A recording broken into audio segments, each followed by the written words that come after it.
Bueno, Vicente, enumero solo algunas cosas.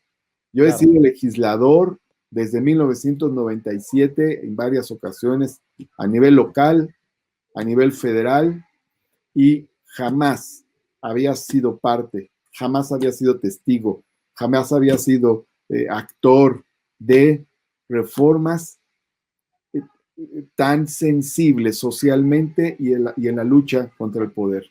Fíjate que te voy a contar esta anécdota. Cuando fui legislador federal de 2000 a 2003, promoví en la Cámara de Diputados una reforma para hacer graves los delitos de corrupción, porque Diego Fernández de Ceballos y Fernando Gómez Montt, en el año de 1993 y con el aval de Salinas, convirtieron esos delitos de corrupción y de cuello blanco, que eran delitos graves, en delitos no graves. Entonces, cuando yo llegué, promoví esta reforma, se aprobó en la Cámara de Diputados, logré que se aprobara en la Cámara de Diputados, casi 10 años después, por ahí del 2002. Llega al Senado y ahí la detiene Diego Fernández de Ceballos. No se logró aprobar. Y ahora que llega Morena finalmente al gobierno, se aprueba la reforma para que los delitos de corrupción sean delitos graves.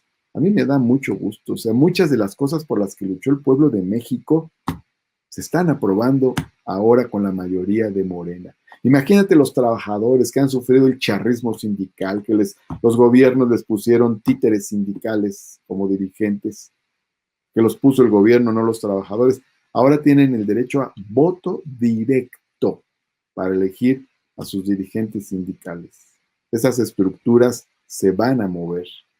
Yo estoy muy contento, estoy muy satisfecho con las reformas que se han llevado a cabo, no porque forme parte de Morena solamente, sino porque pues tengo otras experiencias pasadas y esta es la experiencia reformadora que más he visto.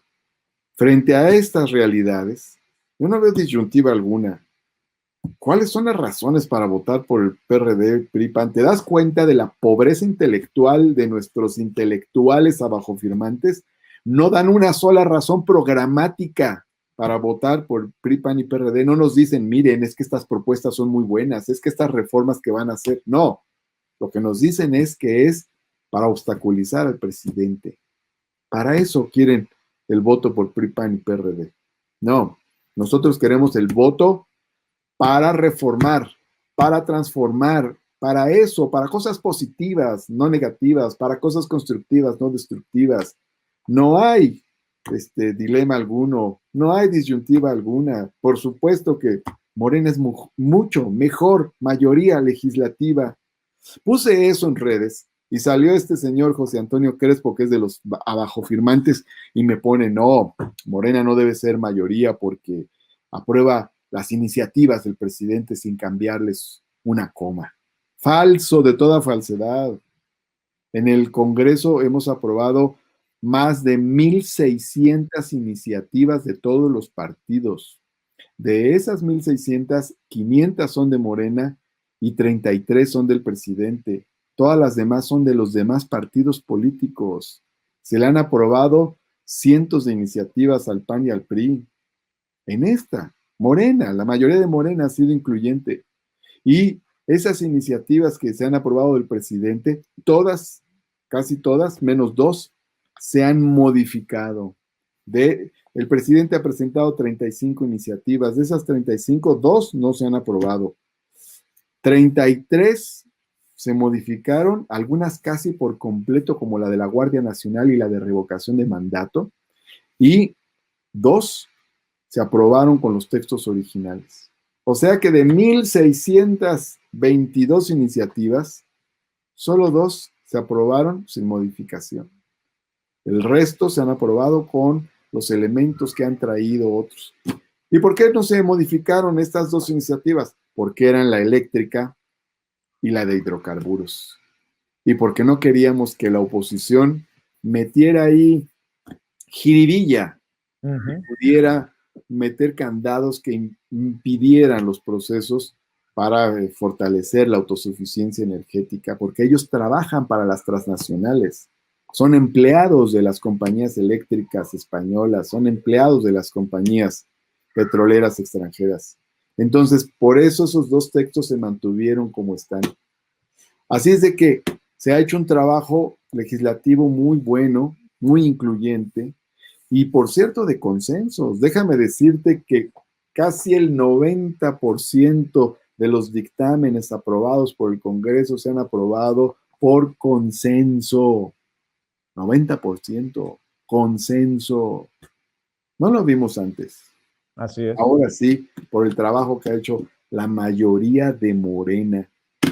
Entonces, frente a este tema, ¿cuál es el tema más importante de la elección que viene? Pues hay muchos, se van a hacer muchas elecciones de regidores, presidentes municipales, diputados locales, federales, gobernadores. La más importante es la Cámara de Diputados. ¿Por qué? Porque ahí se hacen las reformas para transformar al país, porque ahí se desploman los grandes intereses, las redes de intereses que se construyeron.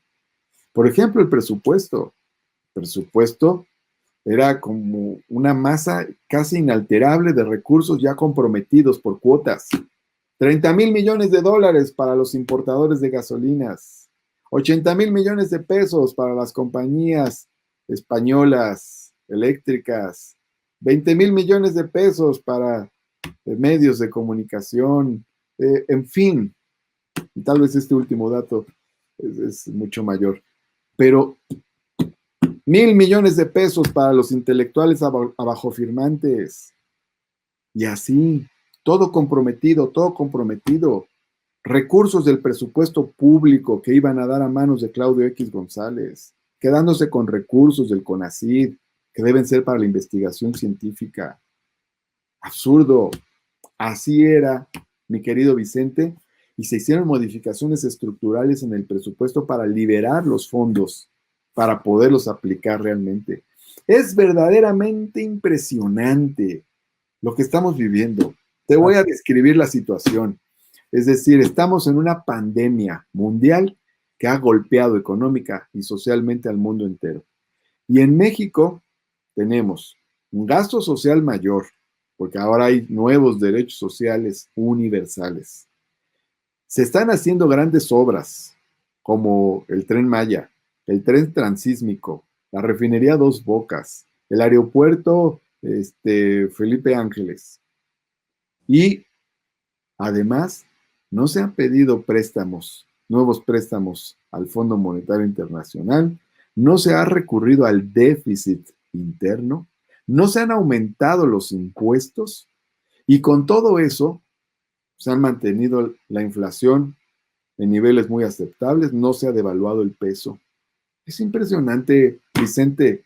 Claro. Una oposición muy mezquina y unos intelectuales muy corrompidos, incapaces de reconocerlo. Pero el país hace obra pública de gran calado, hace programas sociales de gran amplitud y al mismo tiempo no se endeuda, no aumenta impuestos y mantiene los indicadores macroeconómicos estables. Realmente se requiere virtud política para hacerlo. Esto no sucede por pura casualidad. Por eso yo estoy con el gobierno de López Obrador. O sea, estoy convencido, más allá de que formo parte políticamente del partido, estoy convencido de lo que se está haciendo y además estoy muy convencido de las reformas transformadoras que se están aprobando. Es decir, no es solo votar por tu camiseta, no, sino por una ruta correcta para el país, una ruta justa. Senador,